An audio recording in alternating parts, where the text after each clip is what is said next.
I'm Abraham Maslow, I'm Carl Rogers. and we are humanists in the field of psychology. I am John B. Watson, And I'm B.F. Skinner. and we're behaviorists.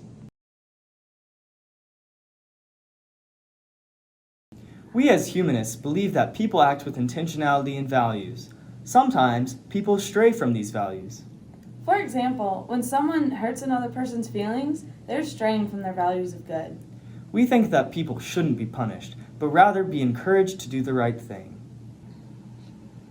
We disagree. We believe that there should be consequences for wrongdoings, because if there is no consequence for an individual who commits one, said wrongdoing is bound to happen again. The consequence acts as a punisher, which discourages future instances of the action. It doesn't matter what motive the person had or what they were thinking. A sufficient consequence will prevent future wrongdoings, and if not next time, then eventually.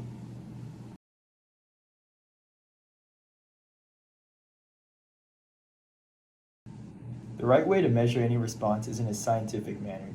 This means that we can only use what is measurable and observable. This is the only way that we can remain objective and obtain reliable data. See, as behavioralists, we believe that emotions really don't matter. If we consider the emotions and thoughts behind any of the responses, the data will become unreliable because those things cannot be accurately considered, and any of it is under the possibility of being false or subjective. As humanists, we believe that a response to a stimulus should be measured considering emotions and feelings, and not just their observable behavior. For example, if something happens to a person, we as humanists, with a client-centered approach, believe that we should collect information about how the patient feels in response to certain events. Humans should not be treated like machines. We need to appreciate the struggles that make us who we are as emotional beings.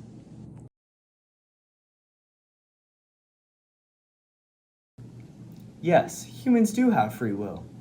We believe that people can choose to work to make themselves who they want to be. For example, if a person wants to better themselves, we believe they can attain self-actualization by choosing to utilize their strengths and take the steps necessary to reach their goals. We do not believe that humans have free will. Every action we make has some sort of external motivation that promotes it. This is just how nature intended us to function.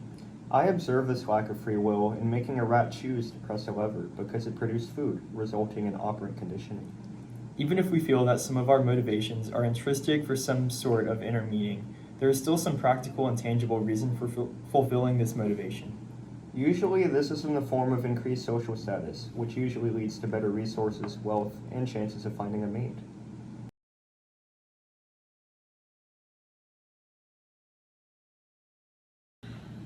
The biggest influence on our behavior is our environment. Every action we take is caused as a response to an external stimulus. Even if we make an action on our own, it is due to the environment influencing that action beforehand, and our memory of it is what triggers the action. This results in an internal motivation known as drive.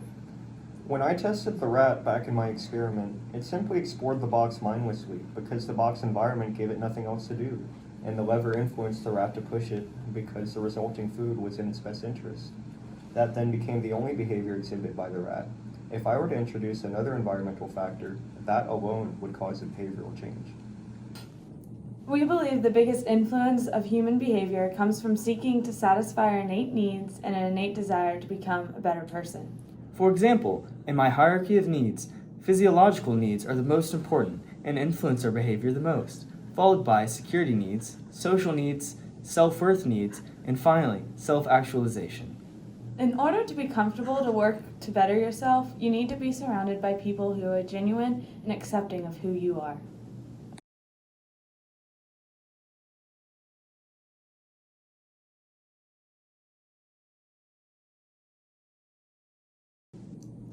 We believe that children should be able to be forced into scientific observation.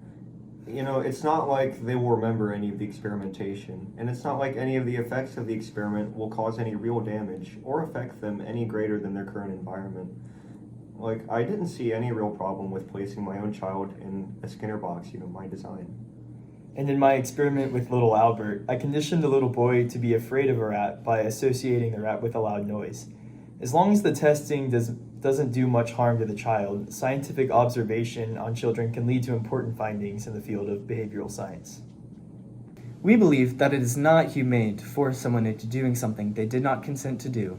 We don't think it is right to make someone do something that affects their emotions because that will alter their personality and how they naturally respond to stimuli. We disapprove with how you treated little Albert and feel like what you did to him will impact his emotional state as he develops.